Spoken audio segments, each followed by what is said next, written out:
how are we starting this? Or is there we're just getting right into it? Well, I think, well, I don't know if Dan is coming on or not. Well, it's 1 o'clock. Well, he must have somebody let us in. Right. Okay. Well, listen, it's 1 o'clock. So Yeah. Todd and I are both here. So who we're has here to answer. questions? We're here to answer anything you want to know. Alice, To an Chris, extent. Nicoletta, and Sheila. Go ahead, Chris.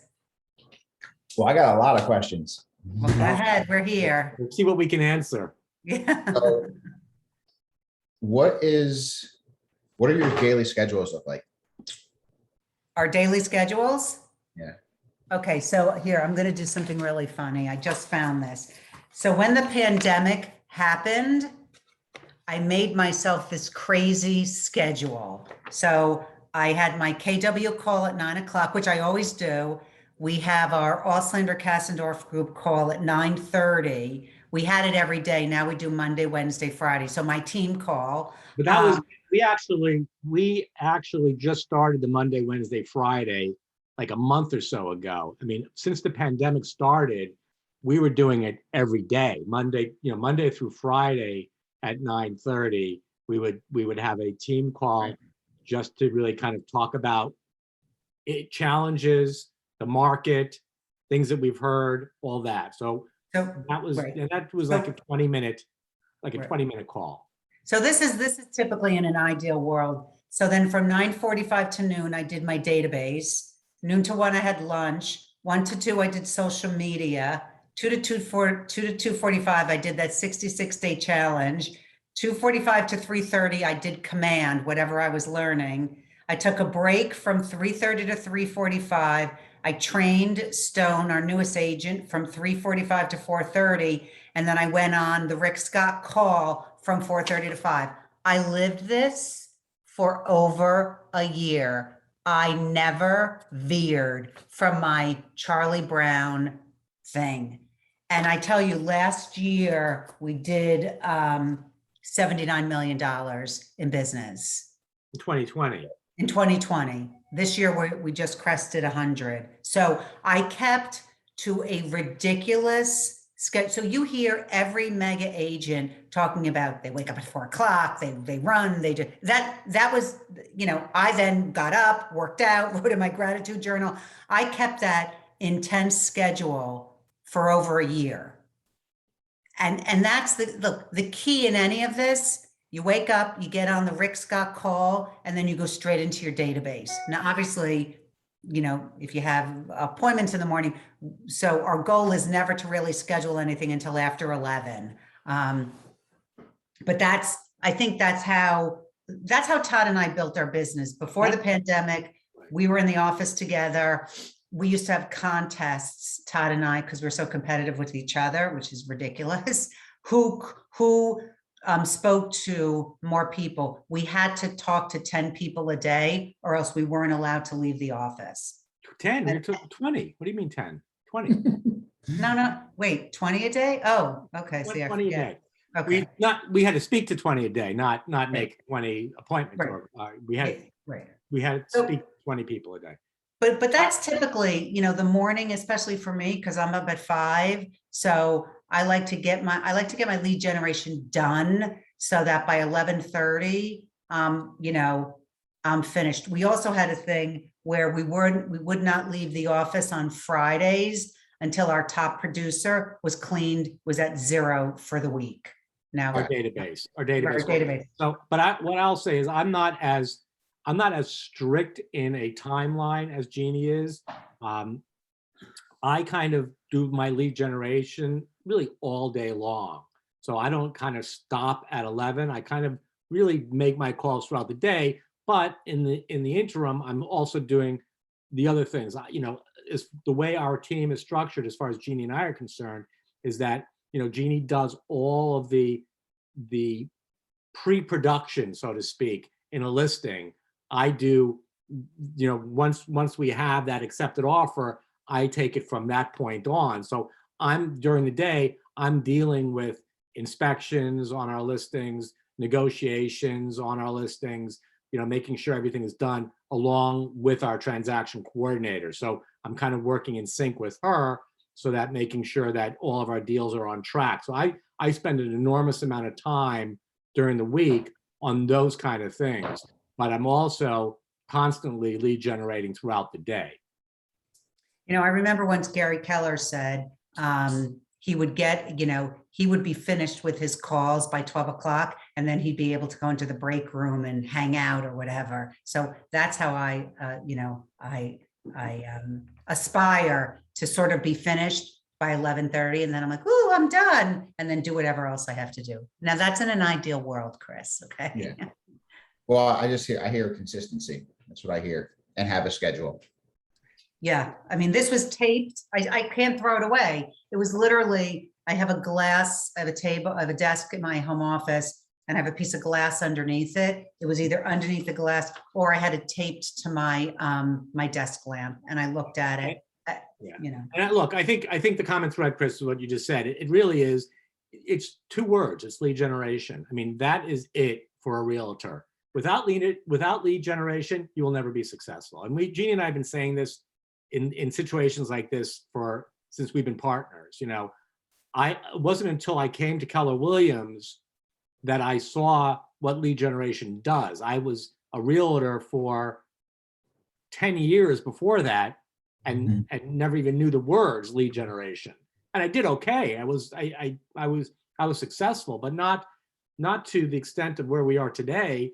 And it wasn't until those words really were ingrained in us, and we bought into that how successful you can be by just lead generating. And that's what we do. Go ahead, Chris, go down your list. I don't want to hog the call because I could take up the whole call. All right, well, here we'll go to, does anyone else have a call? Anyone else have a question? You can just unmute. You started checking late. Somebody, I don't know how you're doing the order, Go so. ahead, Oh. Ronnie. Go ahead. Okay. All right, go ahead, Ronnie. Yeah, I'm just curious. Obviously, you have a team and you have a transaction coordinator and all this. I don't know if you could think back to when you were starting out or think of somebody starting out. What advice would you have? Obviously, as the business grows, I don't think one person can handle all of, obviously one person would be hard to handle all that you do for one person. But for somebody who's starting out, who doesn't have that much on the table because they're just starting out, what advice do you have? Or what do you think is the best thing to, obviously the lead generation, and obviously you can only get customers by talking to people, but what would be the next most important thing to do? Okay, so well, for us, so we're a little bit unusual because Jeannie and I are dual rainmakers. Okay, so you guys are all solo agents that hopefully, if that's what your goal is to form your own team where you're the rainmaker. So Jeannie and I are dual. So we split our responsibilities and we split everything 50-50. There's nothing on either side that one gets that the other doesn't. So we're 100% 50-50 between the two of us. When we started out as a team, it was just the two of us. We had no transaction coordinator. We had no buyer agents. It was Jeannie and I. We would both share in buyer clients, and we would both share in our listings. As we started growing, we felt, okay, the first thing that we really need to do to start leveraging our time is hire an assistant, an admin. So that was the first thing that we did, was we hired an admin. And I'll tell you, Todd, I'm going to interrupt for 1 second. And I'll tell you why we did that. Because we were spending way too much time, writing up the contracts and this and sending, so we were like, this is, we were losing.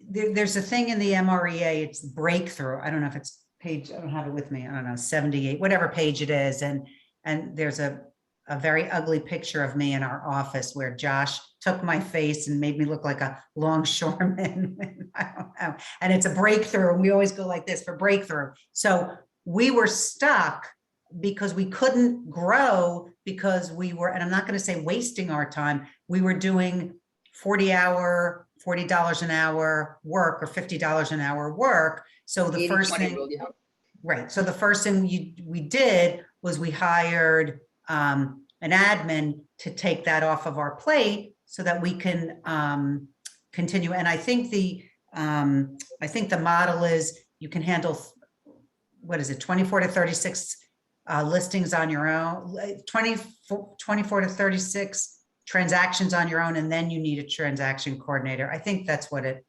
there's some number in there. So depending on where if you do 3 transactions, 6 transactions, 10 transactions, you can handle that on your own.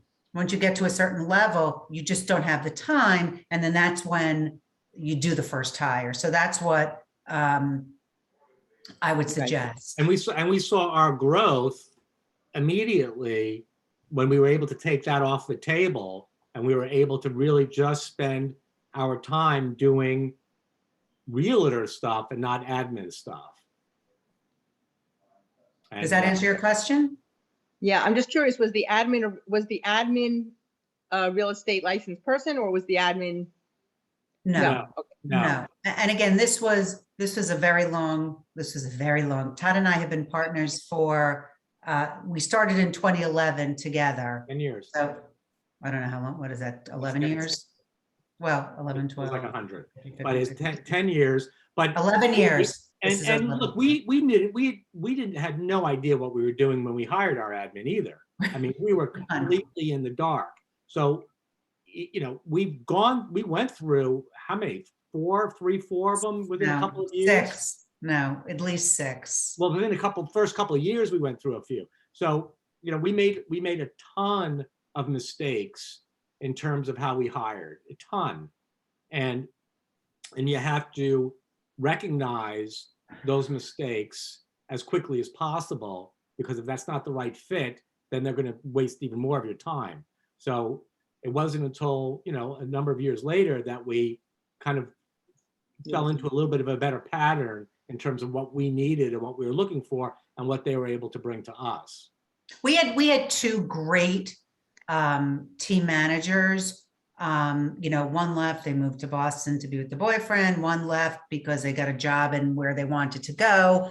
We had 2 or 3 that were great. The other ones, were not good. So we definitely failed forward on that level. Thanks. Okay. So would you say, what would you say the top 3 things for an admin, the qualities that they should have, or what they shouldn't have? Like, what are the key things for you that you learned through those missteps at the beginning? That's a great question, Lydia. I think the first thing is really managing expectations of what we expect. I think the admin being accountable to us and we're accountable to them, which is all part of the, sort of the expectation. And I think it's really, subscribing to the 30, 60, 90-day review. This is what you're doing well. This is what you need to focus on. Because once it gets past that point of no return, then it kind of falls apart. So we did not do a great job on those areas. I think also, I think number 1 is organization, which is obvious. I mean, you think, okay, yeah, they got to be organized, but truly when you're interviewing and they say, yes, we're really organized, of course they're going to say that. But then when it comes down to it and they start working, well, maybe they're not so organized. So I think it's really learning how to find that person that is a beast when it comes to organizational skills, because the last thing that we want to do is micromanage them, because then we're doing their job still and we're still not letting go of what we need. So I think it's really important. It's also, if you are the type like I am, who could micromanage very easily. You mean a control freak? Is letting go, is letting go and trusting that the person that you've hired is doing what you expect them to be doing, and not for you to be saying, did you do this? Did you do this? Did you do that? But for them to tell you, I did this, I did that, I did that. And that's what you want with your hire. So that organizational part is absolutely crucial. And the other thing I would do, Lydia, is ask for writing samples, or when you're on your 2nd or 3rd. And we went through, once we went to our 4th hire, our 5th hire, our 6th hire, we went through the Keller Williams process. We did the live visioning. We didn't do the whole thing. We did maybe 60% of it, but I would ask for, if you're in your third interview with them or your fourth interview, hey, you know what, do me a favor, if they're sitting right there, hey, I'm a client, send me an email, that, letting them know the photographer is coming, see how they write. If they can't write, you don't want them corresponding with your clients. So writing samples are also really important. Phone skills are very important because they're going to be dealing with attorneys. They're going to be dealing with lenders. They're going to be dealing with other agents. So the phone skills and their phone manner is important as well. But the only way to know that, Lydia, is if you role play with them on the interview. So just be like, hey, you know what? I'm an attorney. You have to ask, when is the mortgage commitment and how do they do it? We used to have to script with our admins, how do you talk to an attorney? Because they don't, if they didn't know that. And it's never one interview when you're meeting with somebody. That's, never one interview. It's at least 3 interviews. So there's different, parts of what you're going to talk about with them and find out about them. You're not doing that in one interview. And we've had times where they came in for that one interview and they walked out and Jeannie and I looked at each other and like, oh my God, let's hire them. But we refrained from doing that because we needed to go through the process to make sure that they really were who we thought they were going to be. All right. Good point. That's a very good point. All right, Julie, I see your hand is up. And if you have questions, I'm sorry. Wait, Stuart, was your hand up first? Stuart, yeah. Sorry, Stuart first. Sorry, go ahead. I appreciate it. Thank you for the opportunity. So how would you recommend fairly new agents space out his or her day in terms of, do you do lead gen in the morning? Do you follow up? I mean, I'm all over the place with that. If you could just, give me your opinion about that. Sure. So it may have been just before you jumped on. For a new agent, because again, I'm a little bit different than Jeannie, but for a new agent, you have got to time block. That's the most important thing. And you set a time, whether it's 9 in the morning till 11:30 in the morning, or you're doing it in the evening from 5 to 7 or whatever. You have to time block and lead generate. Period. Nothing else. Anything else, there's nothing that's so important that a deal's going to fall apart in an hour and a half or 2 hours. So you have to take away the temptation of responding to every single phone call that you're getting or a text that you're getting, and just purely focus on your lead generation, and do nothing else for that. And you have to get yourself into a habit of doing that, because it's easy to break away from that. So the longer you can do that and stay within that block of time, the more successful you're going to be. And the Does goal. the time of day matter? I'm sorry, Jeannie. No, so like for instance, I'm a morning person. I'm not making a call at 5 o'clock. I'm not making a call at 3 o'clock because I've already had my giant day. So, there was once an agent who was always a nighttime caller. She loved to make those calls at night. So it depends on, your rhythm. I prefer morning. Todd will do it sort of all day long. You have to pick your time. I don't call in the evenings, but I know there's a lot of agents that are very successful at that, because truthfully, at 9 to 11, a lot of people aren't home. So, at 5 o'clock or 6 o'clock, now they're home and you might have a better opportunity to reach those people. So you kind of really have to test it to see what works best for you and what kind of responses you're getting at different times of the day. But whatever you settle on, stick with that and do it. Does that answer your Awesome. question, Stuart? Oh, yeah. Thanks a lot. Yep, it does. Okay, great. Julie? Hi, thank you. So as a team, if it's you and Todd, do you guys have, I guess I have a couple questions in one, but it's related to lead generation. Do you have other team members? And then how, or I guess, have you found over the years the most effective or best system to like populate those leads and sort of do you use like IDX sites? Do you have someone scrubbing leads kind of thing, or? Sure. Todd, you want to answer that? So we have 5 buyer agents on our team, 2 of which also list as well. when each of them started out, Jeannie and I, well, we still do. If we get a Zillow lead, or we get a lead that's from the internet or from our website or whatever, we have a rotation of how we give those out to our team members. Some of them are based on price points too. So the agents that have been with us the longest, their price points are higher. So they'll get those $1 million plus leads, where some of our newer buyer agents won't get those. And they're getting the lower end price points until they've worked with us long enough and are solid enough that we can start giving them higher leads as well. But we divvy out all of those leads. However, what I can say is that these, our agents now, Max and Josh specifically, have been with us a long time, and they have a tremendous sphere in their database. So they're getting plenty of phone calls from their past clients and referrals. So they're pretty self-sufficient when it comes to that. But we do give them out to them. In fact, we just got someone called us up. It's a past client of ours. They have a gorgeous, gorgeous home.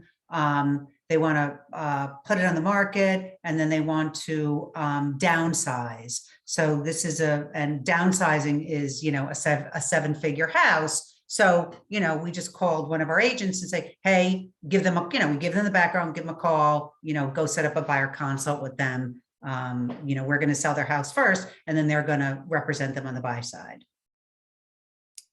Does that answer your question, Julie? It does. And then I just have another follow-up. Sure. Then for, say, the leads that are coming from their database, are the splits different then? And, or is it all still? No, pretty much we're pretty much, everyone, for the most part is on an even playing field. Okay. So again, whether it comes from their sphere, whether it's a past client, whether it's a Zillow lead, it's still all part of, the Auslander Kassendorf group. Right. If they get a lead from their sphere, unless it's family, we take it off the block. So if it's a family member, a cousin or a family, then Jeannie and I won't take a split from them.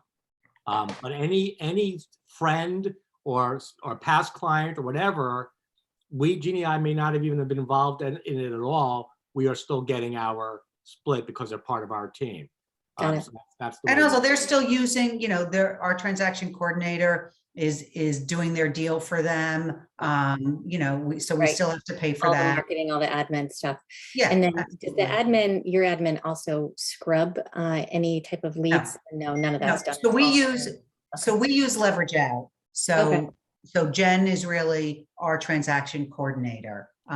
So she does not have anything to do with our leads. Mhm. Basically, she handles all of our transactions. Jackie does social media for us, and any admin work. I'm preparing for our business planning clinic at my house on Wednesday morning. So we have our what we sell. So everything is on an Excel sheet. So she was able to give me each of our team members on a separate sheet where their sources came from. So stuff like that, it would have taken me 8 hours. Right. I did 3 phone calls with her, 10 minutes, and I have all my information. Working smarter, right? Mhm. I used to do with chicken scratch, 1 Zillow, 2 Zillow. Yeah, I looked at it this morning. I was like, I can't. 177 transactions. No, I can't do it. Thank you. You're welcome. All right, who else? I know, Chris, does anyone else have other questions besides Chris? Okay, if you do, just raise your little hand in the reaction. Okay, go ahead, Chris. So in terms of, so you're about to do 100 million this year. We did. 101 if they all close. Come on, right? Nice. I'm rooting for you. I hope you do. That's God awesome. willing. God willing. In terms of lead sources to generate volume like that, what do you know how many lead sources you guys have, like as an estimate? Yeah, you know what? Hold on, because it's on my dining room table. So hold on a second. Awesome. So yeah. So look, What are those? I think that we may have said this before. People might have heard. We're very frugal. We're very lean, which I don't know is a good thing or not. I mean, we've been successful doing it the way we've done it. We probably could do a tremendous amount more than we've done if we've used other sources. But we run a pretty lean machine in terms of where our referrals leads come from, or what we pay to get referrals. And that's something that we are going to look at and evaluate in 2022 to maybe increase that a little bit more as well. Go ahead. I'll just tell you, because this was sort of a really interesting year for us, because I just did the stats this morning. 26.5% of our business this year came from past clients, which again, Max has been with us for 7 years. Josh has been with us for 6 years. So that's, you know, and we do a lot of things to keep in contact with it's not like we sell them and then nothing happens. You know, they get emails, they get flyers. Our second biggest source, believe it or not, crazy enough, is Zillow, which although came down from last year. 2020 was huge for us, for Zillow. Well, last year, 19.8% of our business came from Zillow. This year, 17.5% came from Zillow. And we pay for Zillow. And then our third biggest lead generation source was our Sphere.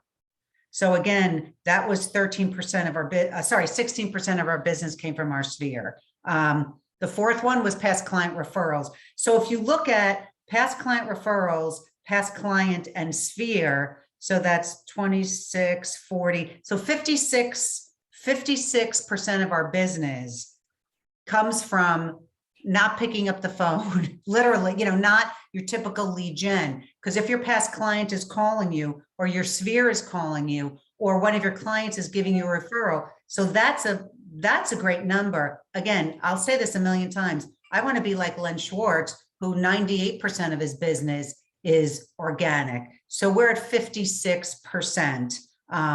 Again, Zillow, I could add that in, because again, Zillow, we're not calling them, they're calling us. So again, what I'll say about Zillow though, that's a real conversion, which is, where past clients are Sphere, they're coming to you. Well, what's really important about Zillow, if any of you guys are, get leads from Zillow, Zillow is only successful if you are unbelievably proactive. If you get a Zillow lead and you're not responding to that lead in 60 seconds, it's gone. Right. And I'm not kidding. 60 seconds. You have got to jump on those leads immediately. Our conversion rate on Zillow calls is pretty strong, and especially during the pandemic. I mean, when we were in lockdown in 2020, because the Zillow leads came to me and I was sitting in front of my computer all day long. So I saw one come on. I was calling that person within 10 seconds of getting it. And I can't tell you how many times the person on the other end was saying, oh my God, I just hit send. So, when you have that immediate connection, that's unbelievable. And then I'm able to go right into them and talk about what they're looking for, et cetera. But if they're on Zillow and clicking on a particular listing, you know that they're clicking on 6 or 7 or 8 others after that. So if you're not jumping on that right away, it's gone. So again, it's now again, for a new agent, you might say, but I don't have any past clients, or I don't have any past client referrals. Okay, you don't, but you certainly have your Sphere. So again, 16% of our business of 100 million, so that's $16 million came from Sphere. So people that we know. So again, I always say, don't be a secret agent. Make sure everyone knows that you're an agent. Can you so go over that's those really where, percentages again? Sorry? Can you say those top 4 percentages again? Yeah, sure. So past clients was 26.5%.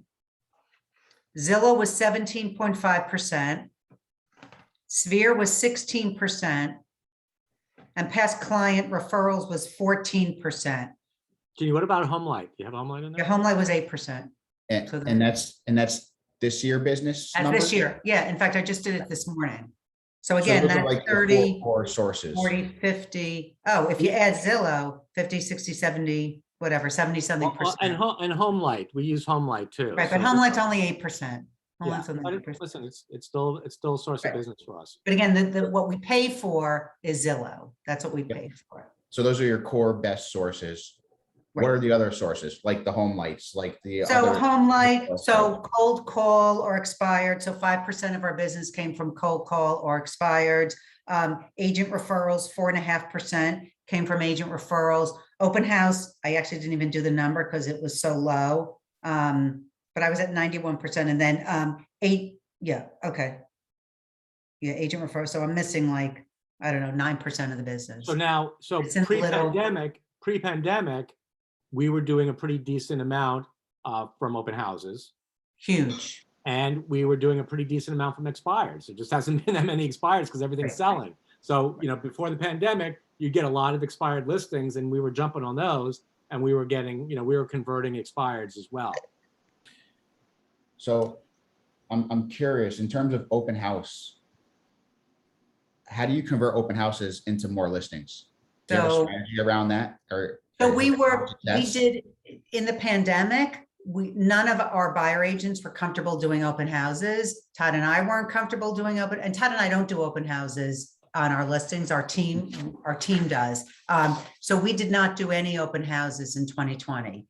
We just started in 2021. If we did 5, because number one, we put a listing on, it would be gone by Sunday anyway.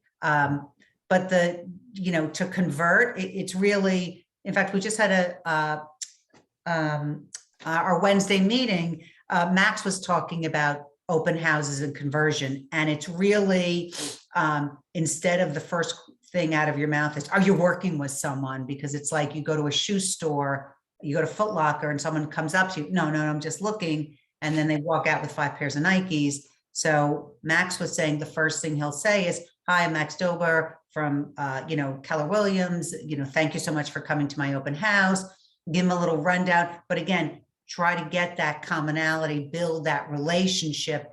You can tell in your body language if they're really standoffish, then he sets them free. Go around if you have any questions. If he has a good connection with them, he'll continue the conversation. So it's, Stone did an open house for us on Sunday. There were 20 people. It was very difficult to have relationships, although he did get a consult out of it. I think he got 1 or 2 consults out of it. But it's really, Chris, it's building that relationship when you're in the moment, because that agent is also not just going to your open house, they're going to 7 other open houses. The other thing we used to do is the agents, their day was not over, or my day was not over when I did an open house. I used to go back to the office or, sit on my couch watching football on Sunday afternoon, and then start sending out emails and texts to every single person that came to my open house. Thank you so much for coming to my open house. And then I would follow up with a phone call at 7 o'clock on Sunday. Hey, just want to make sure you got my email. Let's do so I met them, I texted them or emailed them, and I called them. So I had 3 contacts with them, within 4 hours. And that was a great conversion. Now, what I'll add to that is, If I can get them on the phone, then I could set up an appointment to meet with that. now, the other thing that I'll add to that is consistency, because I can't tell you how many clients we have sold homes to or listed homes to that I first reached out to them in 2014, 2015. 6 years, 7 years later, I'm getting listings from people I have never met. And some of them I've only spoken to on the phone, maybe once or twice over the course of 5 or 6 years, literally. But they're in my database. So when I met somebody at an open house or a phone call, whatever, I put them into my database with my next follow-up call. And when it came to an open house, afterwards, I would give them a call pretty much once a day for the first week or so. After that, I might call them once every 4 days for a couple of weeks. Then I would put them in for once a week. Then I put them in for once a month. And then when they're in once a month, it would be once a month forever, until they either called me and said, leave me the hell alone, don't call me ever again, or, I'd love to meet with you. I was never pushy. Be careful about how you leave the message. Be careful about what kind of emails you're sending. But I was never about pushy. do not call list. I was never pushy. I was never aggressive. But I would get calls from people saying, you know what? You've been, you've always stayed on top. You've always given me information. We've never really spoke, but I always liked getting your emails. I just was never ready. Now we're ready, and I'd like to use you. And that's So I happened. listed, right, we dozens just of listed a times. home where I met them because I just looked in my top producer, May 3rd, 2015. And again, Don't give up. Don't give up. right, when I was on with my team this morning, I said, so it's a 5-second phone call, 4 times a year, 20 seconds, 6 years, 120 seconds, 2 minutes. So I spent 2 minutes over a 6-year period, but they're like, okay, we're ready to list. I'm like, okay, great. It's just don't give up, just be consistent. Right. And I have that's another question for you. Sure. I'm curious, obviously a lot of your listings, you gave the resources of where you're getting a lot of listings.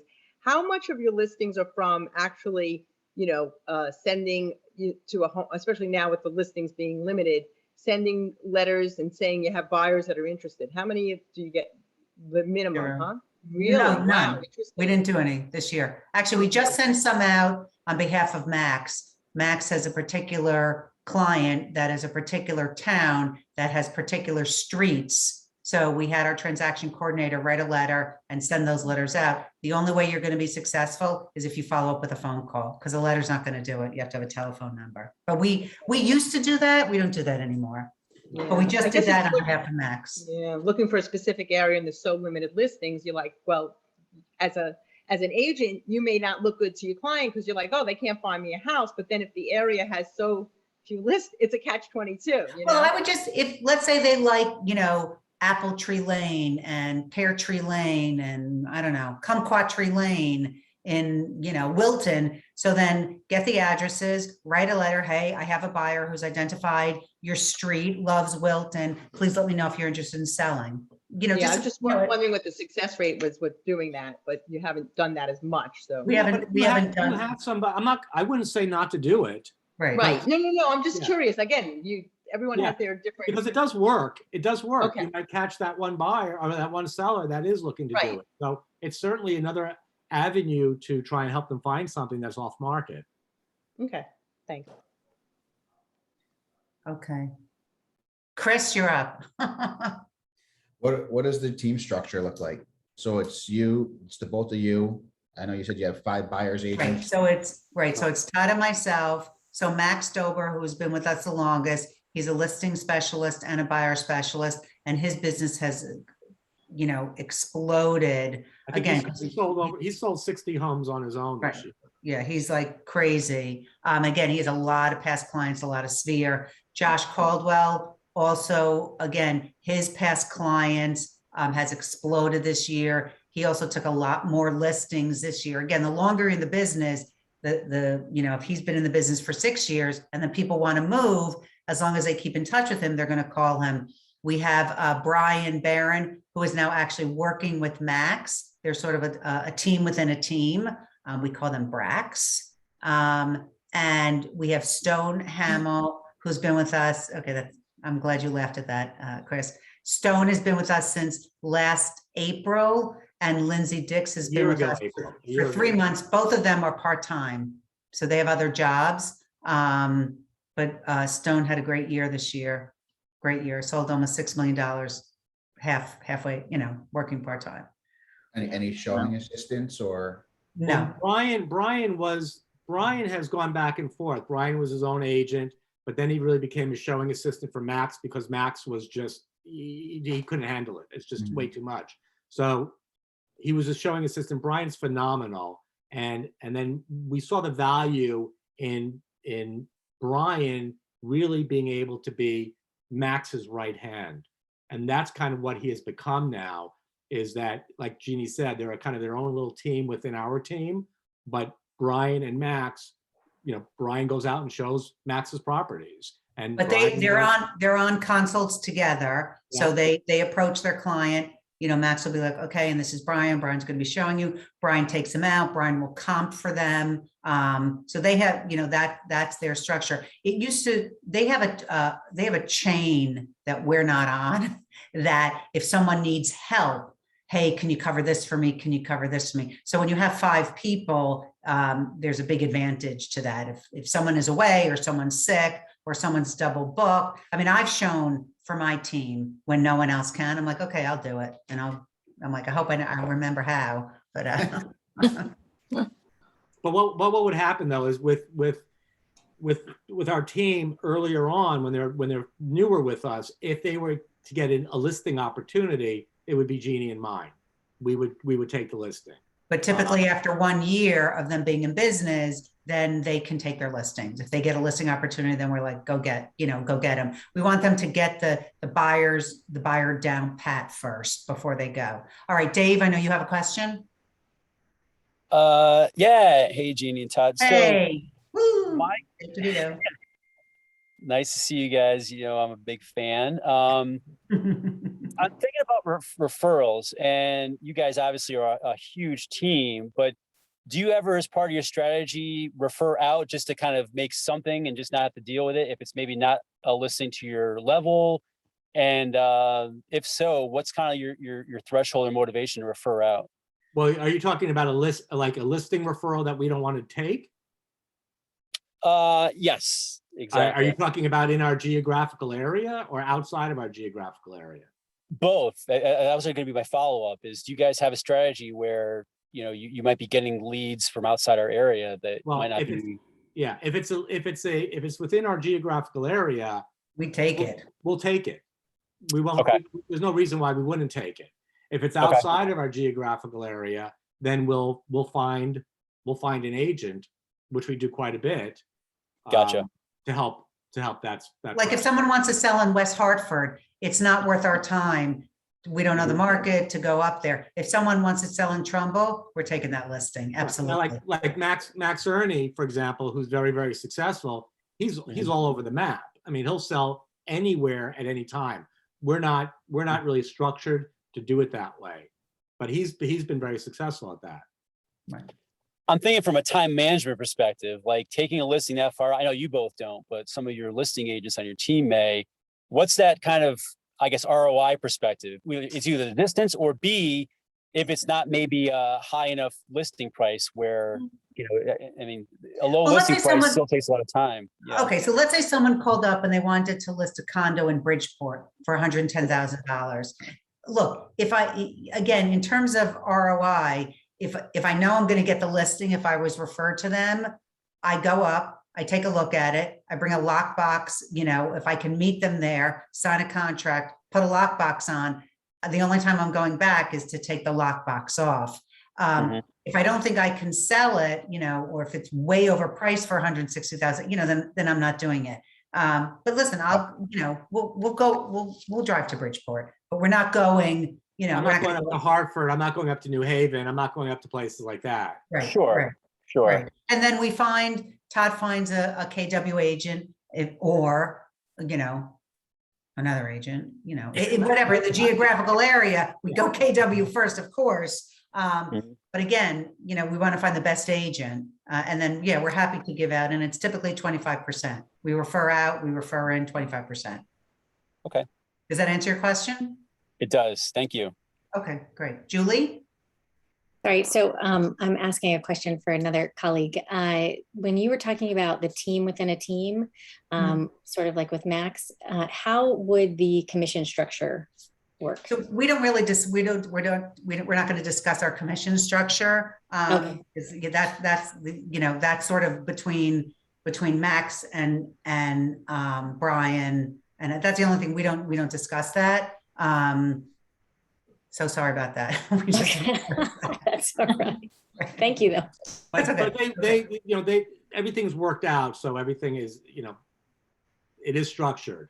So there's a definite plan in place. Got it. Maybe this will help her also. But if it's a team within a team, obviously that other person would be licensed, and it's not more. Everyone is licensed. Yeah. You can't show a house without a license. Yeah, not an admin type of role. It's more of a illegal teammate almost. Yeah. Yeah. So everyone has to, everyone on our team that shows has a license. Again, the one thing I think that Todd and I, in terms of our team and growing our team, you know, our goal is to make sure anyone on our team makes money. We want everyone to get a commission check every month. You know, that's our goal. So I spend a lot of time, you know, if it's developing the team or what do they need or how can I grow? And I kind of picked Josh this year, not that, you know, they always say who's the chosen one. So I really pushed Josh this year because this is a really pivotal year for him. And I think I have his goal. You know, his goal was like 18 million. I think he crushed like 23 or 24 million this year. But I was like, okay, what can we do? What's going? And again, he was at the point where he had a lot of business from his past clients. And again, because he's nurtured his past clients over the last 6 years is why they continue to call him. Okay. I'll also say that it's when you have a team, it is so much more about them than it is about Jeannie and myself. And again, as dual rainmakers, Jeannie and I split the commission. So in fact, Max makes more money than we do. And he's, you know, and we're the rainmakers, and we're thrilled that he does. And we hope that Josh will soon make more and everybody else on our team makes more than we do. That if that happens, then we know that we're doing our job as team leaders for our team to help them grow and be successful and happy working with us. Okay, Roni, I'm just watching the time because it's 1:46, so we have 14 more minutes. Roni, I hope I'm pronouncing your name right. It's Ronnie. No, I didn't realize I had the hand up. I'm on like my little Amazon show here. So. Oh, never mind. Okay. Okay, then Chris. Sorry. Okay. Wait, who else has a question? I do, Sheila. Oh, your hand isn't up. I know, Sheila. I can't find it. Okay, all right. Sorry about that. That's okay, go ahead. Okay, I have two questions. One's a real quick one. Do you call the do not call list? Like for an expired or around the neighborhood or? So typically what we do is we, you know, if we have, if we get our telephone numbers from Cole Realty, I don't know, are they scrubbed or not? We've never, we've never had a problem. We've never had a challenge.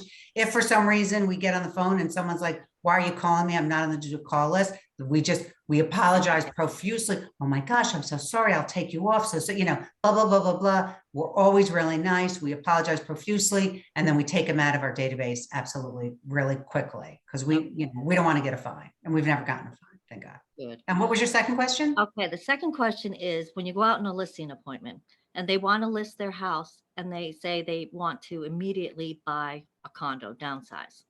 How do you deal with that if you're not sure that you would be able to find a condo? How do you say is rental an option? I mean, do you have to deal with that at the listing appointment? Absolutely. Or do you just say, okay, go ahead. No, absolutely. We will never, and we say this to our clients, we will never take a listing if they're moving to another place and they don't know. We will never take a listing without them having a plan B in place or a idea what they want to do.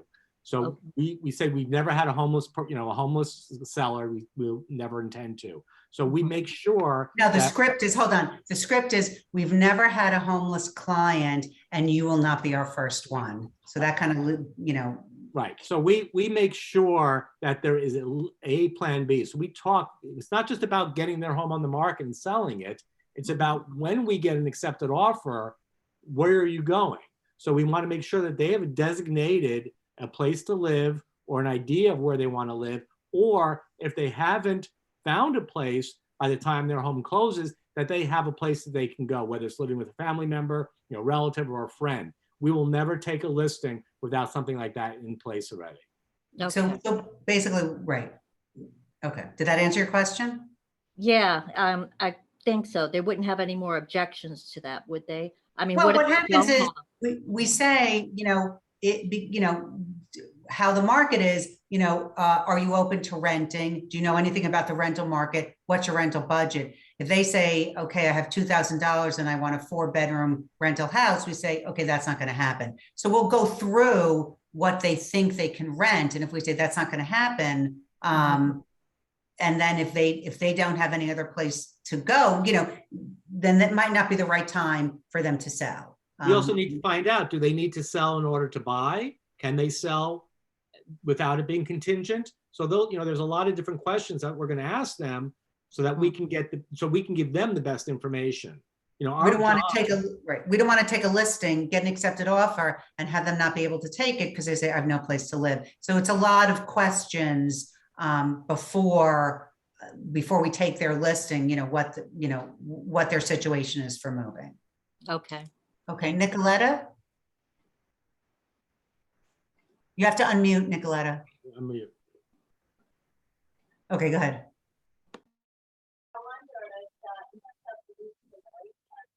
Wait, I can't hear you. I can't hear you. I can't hear you. You're very muffled. Do you want to write it in the chat? Oh, okay. Can you hear me?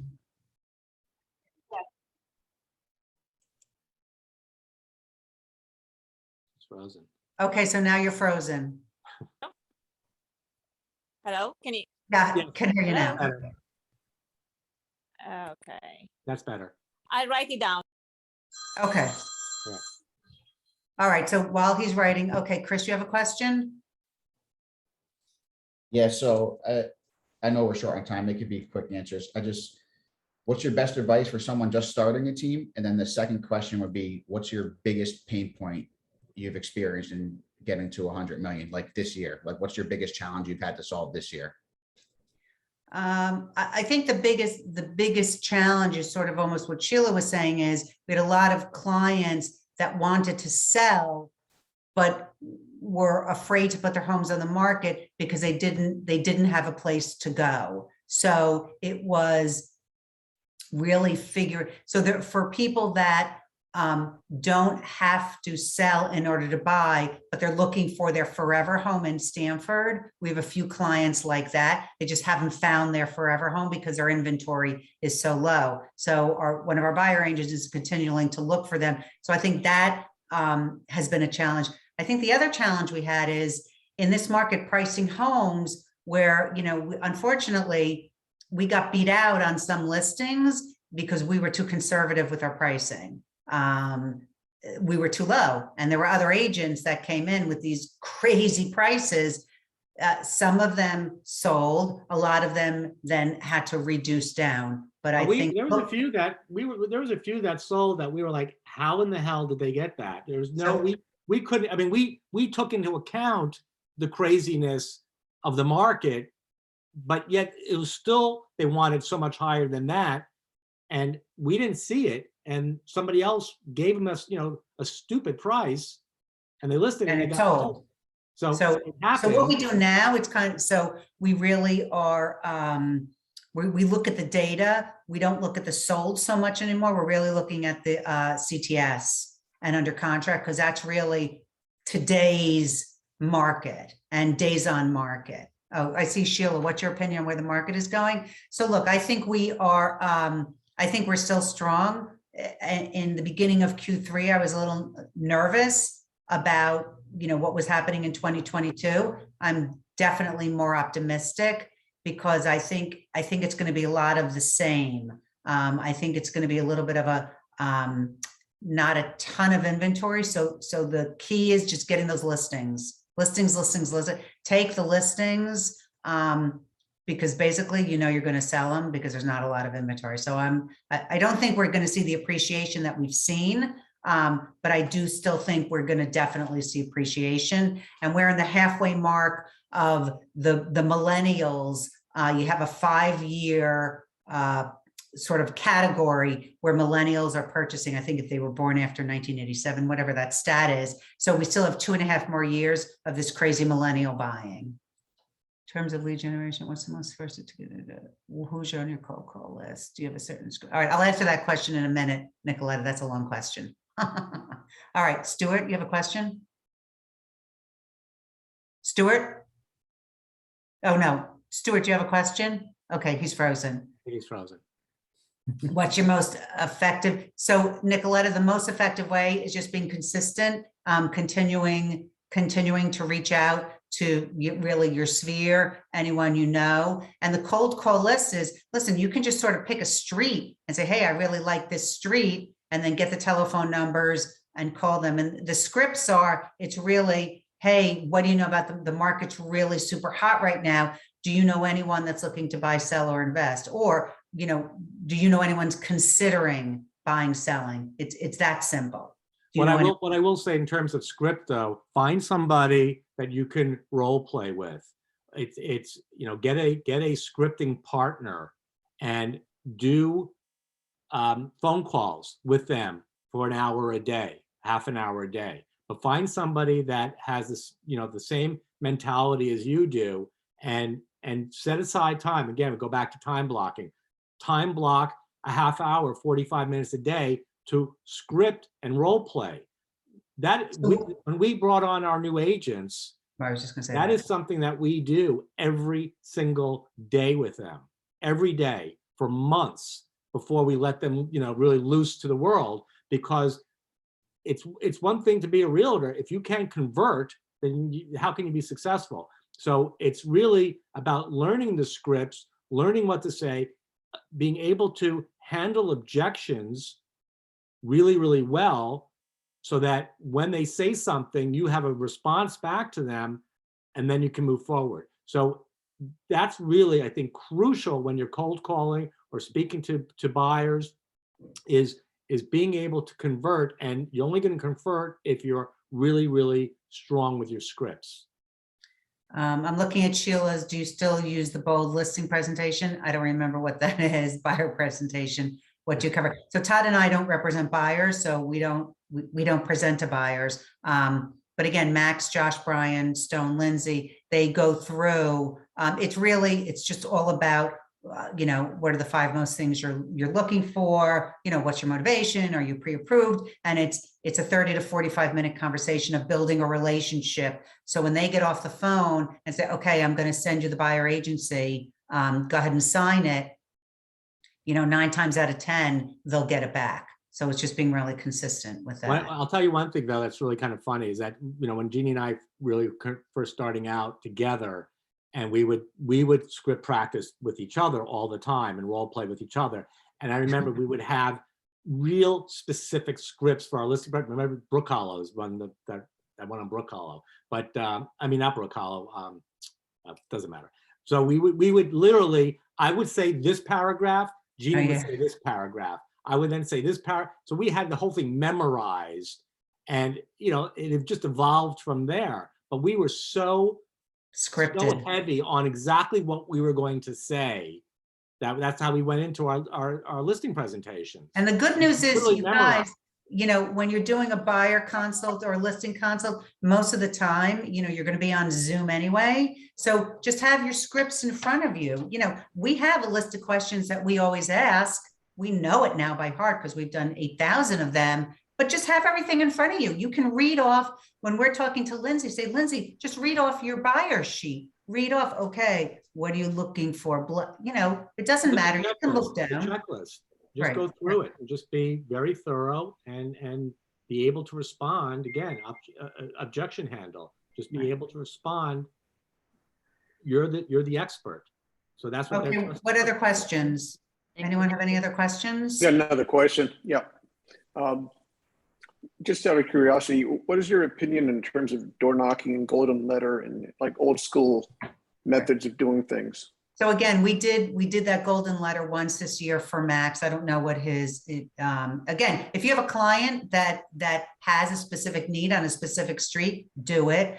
I actually door knocked my first time, I think it was like 2 or 3 years ago. I haven't door knocked since. I just don't do it, but that doesn't mean it's not a good thing to do. Look, you got to, you sort of just have to, I don't want to use the word try, but do different things and then see what your results are.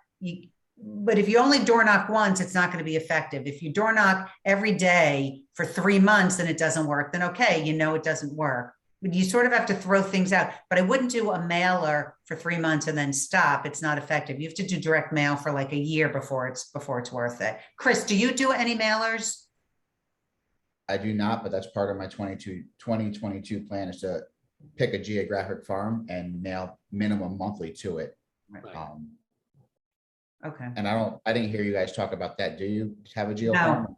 No, the only thing we do, which is I think why Max and Josh, and even Brian, who had, I think 50% of his deals were past clients, is we send out this, it's an 8.5 by 11 piece of paper. It's folded like this. I learned it, I think, one of the KW conventions, and it has, let's say, a picture of Brian on it. And it said, do you know? And you open it up and it said, Brian sold another, or whatever it is. And it lists the 5 houses that he sold that month, or the 3 houses, or the 1 house. It's a piece of paper with 3 pictures in black and white on it. All of our buyers get it once a month. Hey, did you know, Max? Some of Max and Josh's clients hang them on the refrigerator. They're like, hey, got the mailer. And they look for this stupid mailer. And I believe, and it costs us, the most expensive thing, it's not, Jen and Jackie doing it. It's the postage is now, I don't know, it's up to like $400 or $500 a month now, but it is the best money we ever spend. And it's literally this, I don't have a copy of one here. But it's the stupidest thing in the world, and it's really effective. They do. So- They really, the clients, their buyers, because their buyers love them. I mean, they love them, and they look out for these things once a month. They say, oh, we look out for Max's, just sold for the last month. So you're sending that to active buyer clients, or? No, it only goes to the solds. To the souls. Okay, People gotcha. I think they've sold to. Any past solds it's going to, gotcha. Okay. Hold on. Let me see if I'm trying to see if I think they might just be in my, in the office. But they're literally, it's the stupidest. Tony DeSella, someone who did a lot of the training, he did it. Like Tony sold another one or whatever it was. The dumbest thing in the world. Doesn't matter because again, it's not even a postcard. It's cheaper than a postcard. It's a postage stamp. That's it. And it's a piece of paper. Every month, their clients get it. So Todd and I are like, we're so stupid. We're not doing it. So we just are putting one out, and Todd and I are doing it for all our clients. We're like, we've been doing it for the guys for I think 2 years now, 2 or 3 years now. So I said, why aren't we doing it? So now we're just sending our first one out next week, and it's going to be our whole team. Hey, look at all that, look what the Auslander Cassendorf group did. It's the cheapest way to send something out. And that's something you're producing or someone else doing that? No, Jen, actually The Jackie. transaction coordinator does it for us. We just give them the list. Well, we just say. But they're hey, physically mailing the stuff, getting the postage stamps, or is it like a mailer service? No. All they do is Jackie generates it on her laptop. Jen goes to the office, prints them out. She prints out the labels. She puts the stamps on. She folds it. I don't even think there's a staple. And she puts it in the mail, and they get it every month. Literally the dumbest thing in the world.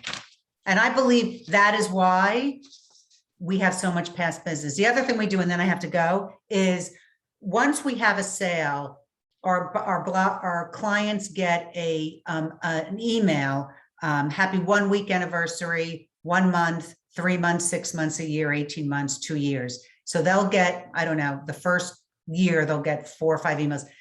We don't do a ton of emails because people then will just, they don't read them or they go into spam.